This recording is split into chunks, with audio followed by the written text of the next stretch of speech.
शनिवार 3 मे 1913 रोजी राजा हरिश्चंद्र हा पूर्णपणे भारतीय चित्रपट कॉर्पोरेशन थिएटरमध्ये प्रदर्शित झाला आणि तेव्हापासून भारतीय चित्रपट युग सुरू झालं असं म्हणता येईल.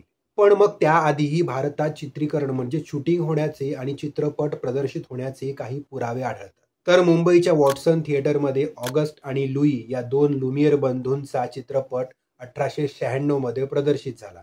त्यानंतर 1897 किंवा 99 साली हरिश्चंद्र सखाराम भाटवडेकर उर्फ सावेदादांनी पुंडलिक व कृष्णा न्हावी यांच्यातील कुस्ती चित्रित केली होती. तर नारायण चित्रे, R.P. टिपणीस यांनी दादासाहेब तोरणे यांच्या दिग्दर्शनाखाली पुंडलिक हा नाटकावरून बेतलेला चित्रपट बनवला होता आणि तो 18 मे 1912 रोजी मुंबईच्या कॉर्पोरेशन थिएटरमध्ये प्रदर्शित झाला.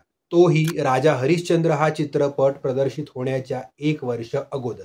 खरं तर पुंडलिक या चित्रपटालाच पहिला भारतीय चित्रपट असं म्हटलं पाहिजे, पण तरीही तो पूर्णपणे भारतीय असलेला पहिलाच चित्रपट नव्हता. आता या स्टेटमेंटचा नक्की अर्थ काय हे जाणून घेताना आपल्याला थोडंसं इतिहासात डोकावावं लागेल.